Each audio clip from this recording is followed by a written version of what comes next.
Industry narratives often frame artificial intelligence as a train already in motion, locked onto a single, unbending track. The story suggests that AI progress is driven strictly by the internal logic of scaling compute and data. This perspective creates two opposing camps. Tech optimists believe this trajectory will solve our most complex global problems, while tech pessimists argue it will automate us out of existence.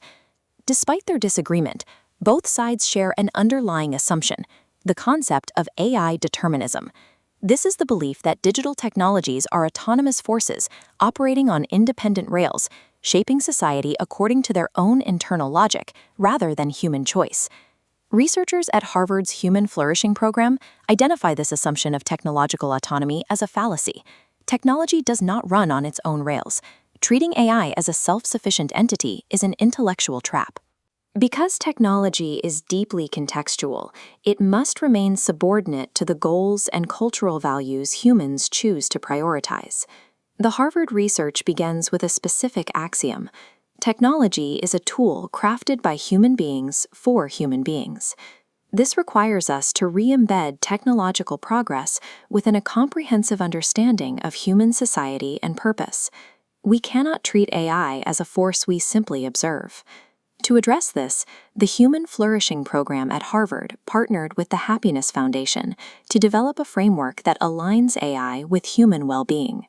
The initiative is led by Dr. Jonathan Tubner, an expert in data analytics, and Dr. Kiyun Wan, who leads risk economics at Alphabet Google. Their primary directive is to ensure AI is deployed in service of individuals and communities, rather than allowing it to act as a self-perpetuating system. Subordinating AI to human goals requires moving beyond narrow efficiency metrics. We need a rigorous, holistic framework capable of measuring the actual impact of these tools on the people who use them. This led to the six-dimensional flourishing framework, a method for evaluating AI based on its human impact rather than just technical safety. The broadest scale of this evaluation covers the system's impact on the environment. The metric for planetary well-being determines whether an AI system contributes to a sustainable ecosystem capable of supporting current and future species. The evaluation then moves from macroecology to the level of human biology. This second dimension measures the technology's direct role in public health, emotional resilience, and stress reduction. These metrics challenge standard computational benchmarks. A model might generate accurate text at record speeds, but if its deployment increases population-level anxiety or stress, it fails the primary health requirements of the framework. An AI system that degrades our physical environment or psychological health fails to meet the requirements of a tool intended for human benefit. The framework shifts from biological survival to societal and economic integration. Under this model, an AI's utility is tracked against its potential to exacerbate systemic economic inequality. We must address specific financial metrics, such as how the technology influences employment disruption and the overall financial security of the workforce. This brings us to the boundary between economics and sociology: relational well-being. Relational well-being mandates that AI architecture be built specifically to strengthen human-to-human relationships. This design constraint prevents AI from being used as an artificial substitute for genuine human interaction. A flourishing society requires AI to act as a scaffold for human connection.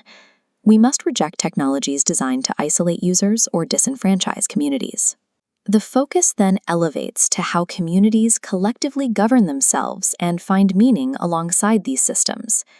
Community well-being requires establishing mechanisms for public, political, and democratic participation in AI development.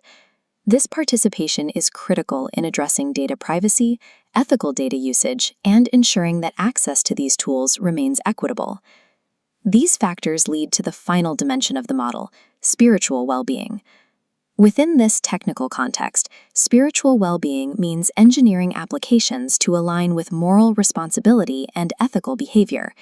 AI must be intentionally engineered to support meaningful work and leisure, guarding against the erosion of human purpose. A truly advanced AI system actively protects democratic structures and elevates the human sense of purpose. This model acts as a guide for future AI governance, as detailed in the 2026 paper, Flourishing Considerations for AI. This research represents a synthesis of applied risk economics and humanistic indices. The framework is the result of 3 major research projects launched in 2024. These pillars include Humanity in the Digital Age, Human-centric, and Flourishing economics.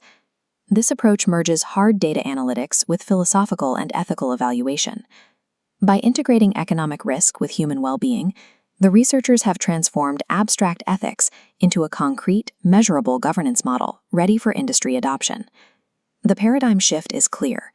Evaluation must move away from isolated system capabilities toward a holistic measure of systemic human impact.